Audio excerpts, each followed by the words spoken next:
मित्रों नमस्कार, मैं हूं राकेश कुमार। आप देख रहे हैं मत अभिमत।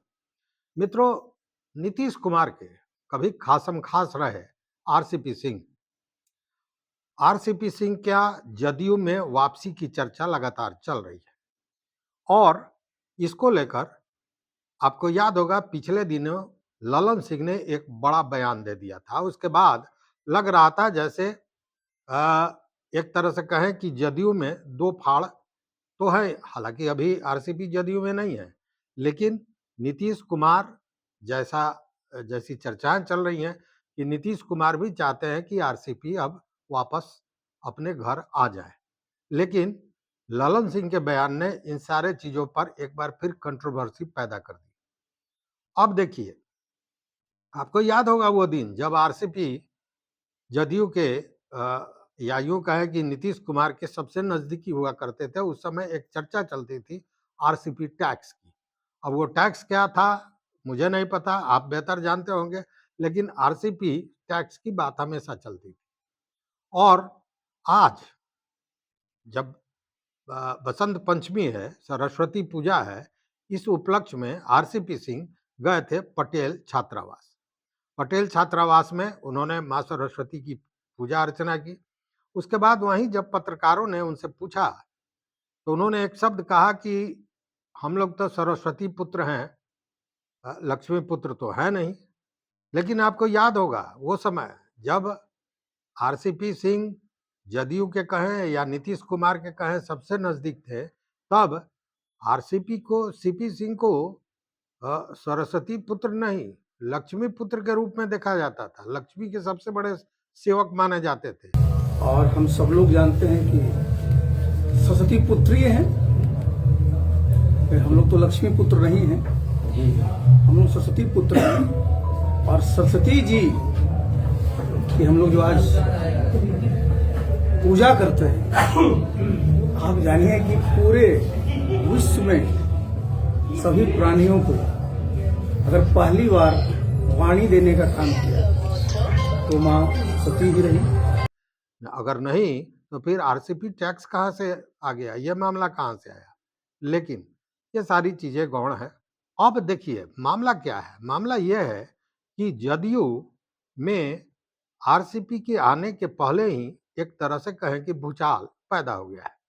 भूचाल क्या कि आपको याद होगा कि जब आरसीपी के आने की बात हुई और ललन सिंह से पत्रकारों ने पूछा, तो ललन सिंह जो आज के दिन में सेकंड मैन माने जाते हैं जदयू के, उन्होंने स्पष्ट कहा कि भाई 72 से 42 पर संख्या लाने वाले लोगों की अब पार्टी में जरूरत क्या है, क्यों आएंगे।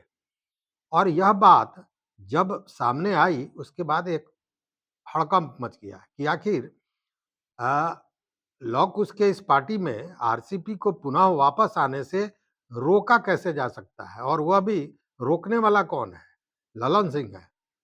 तो लॉकुश की पार्टी में उसी के नेता को अगर कोई आने से रोक रहा है, इसको लेकर वैसे लोग भी जो आरसीपी को बहुत पसंद नहीं करते थे, जो लॉकुश समुदाय से आ रहे थे, उन लोगों ने आरसीपी का समर्थन शुरू कर दिया और नहले पर दहला आज आरसीपी सिंह ने दे दिया। जब पत्रकारों ने पूछा कि आपका घर वापसी होने वाला है, आप जदयू में आने वाले हैं, तो उन्होंने सवाल किया कि भाई मेरा घर कौन है, घर कौन है, मतलब कि मैं तो घर में हूँ, शायद इसका यही माने होगा। अब इसके पीछे उनकी क्या सोच रही है ये तो बेहतर वही बता सकते हैं, लेकिन उन्होंने कहा कि मेरा घर कौन है। आरपी सिंह का जो है घर वापसी हो रहा है, इसको लेकर के आप क्या कहते हैं? तो हमारा घर कहाँ है? ये मैसेज से साफ समझा जाए कि घर कहाँ है आपका, जो बताइए। इस मैसेज से साफ समझा जाए कि आपका जो है जदयू में आप शामिल हो रहे हैं। अब मैंने क्या कहा कि मेरा घर कहाँ है, इसके आगे मैं क्या बोलूं? दूसरी बात, उन्होंने स्पष्ट कहा कि देखिए आज सरस्वती माँ सरस्वती का पूजा है और माँ बुद्धि विवेक की बात करती हैं, तो जब हम बोलें तो हमारे कंठ पर वो सवार होकर कुछ ऐसा बुलवावें जिससे सबका शुभ हो। और यह सीधा तंज था ललन सिंह पर, मतलब ऐसी बात बोलिए जिससे सबका शुभ हो। अब अशुभ किसका इससे होने वाला है, या तो पीछे की बात है और यह संदेश शायद था। साथ में उन्होंने एक और बात कही, उसका भी माने मतलब निकालने वाला है। उन्होंने ये कहा कि इतिहास में ऐसा बहुत बार हुआ है कि आप के जिह्वा पर बैठकर माँ कुछ बुलवा देती हैं या आपके जिह्वा पर सवार होकर जब आप कुछ बोल देते हैं, उस स्थिति में सारा इतिहास बदल जाता है। इतिहास में ऐसा हुआ है। मतलब कि अब कौन-सा इतिहास बदलने जा रहा है और अ, ऐसी बात बोलिए जिससे सबका शुभ हो, तो अशुभ क्या है, यह भी समझने वाली बात है। तो पहले सुनिए उन्होंने क्या कहा। कई सारे लोग सर खुलकर विरोध कर रहे हैं। आज कौन सा दिन है?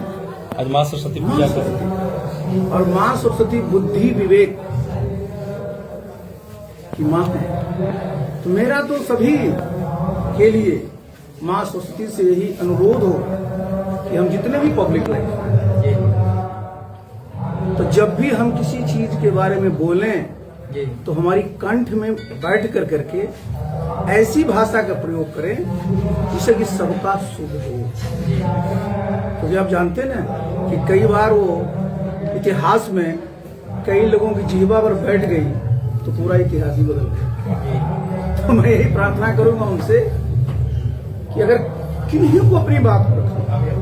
तो आज तो बसंत पंचमी है, माँ सरस्वती का दिन है, तो सब लोग अपनी तीखी से तीखी बात को मधुर भाषा में रखें। यही मेरा काम है। तो सुना आपने, लेकिन एक चीज यहाँ गौर करने वाली है कि उन्होंने जब उनसे पूछा गया कि आप अगर जदयू में चले आएंगे तो जनसुराज का क्या होगा, क्योंकि माना जा रहा है कि आप जनसुराज के रीढ़ की हड्डी हैं, मतलब मजबूत स्तंभ है जनसुराज का। इस पर उनका जो जवाब था, इसके पीछे भी बहुत बड़ा संदेश हो सकता है और इसको डिकोड करने की जरूरत है। उन्होंने देखिए कितने इसको ये कहे कि इमोशनल बातें की, है ना, कि निशांत, प्रशांत, आरसीपी सिंह और नीतीश कुमार, इन चारों को देख लीजिए, इनमें क्या समानता है। समानता यह है कि चारों ही लोग साइंस कॉलेज के से निकले हैं, साइंस कॉलेज से। फिर उन्होंने बताया कि वो किस दशक में थे, सबसे सीनियर नीतीश कुमार हैं, फिर वो आए, फिर प्रशांत किशोर आए और उसके बाद निशांत आए।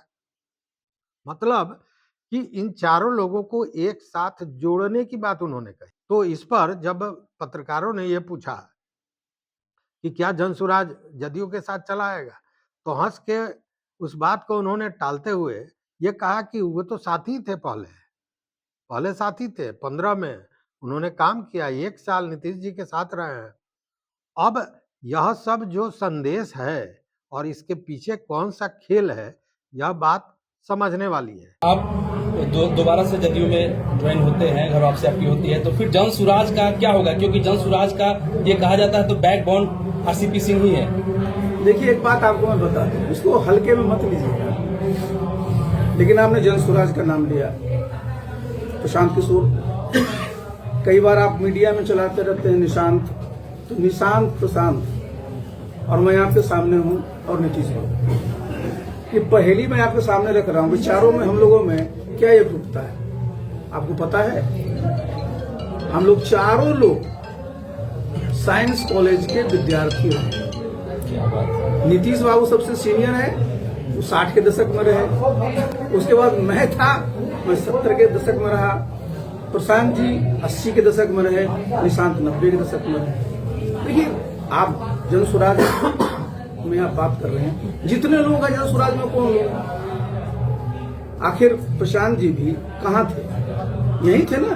नीतीश बाबू के घर में साल भर रह करके 2015 में काम किया। तो देखिए मैंने क्या आपको शुरू में ही कहा कि हम सब लोग क्या चाहते हैं कि बिहार में कैसे खुशहाली आए, कैसे समृद्धि आए। इसमें जितना लोग नीतीश बाबू के साथ सहयोग करते हैं, जुड़ते हैं, तो अच्छा ही होगा ना सबके लिए।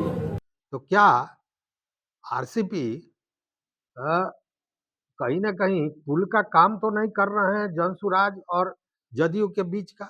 और इसीलिए शायद, क्योंकि जब से आप जान रहे हैं कि जब से जदयू से बाहर हुए आरसीपी, उसके बाद से उन्होंने बहुत से राजनीतिक प्रयोग किए, लेकिन सब में असफलता ही हाथ लगी। वह ऊंचाई, वह कद वह मान प्रतिष्ठा, वो सारी चीजें उन्हें नहीं मिल पाई जो जदयू में रहते हुए उन्होंने प्राप्त किया था।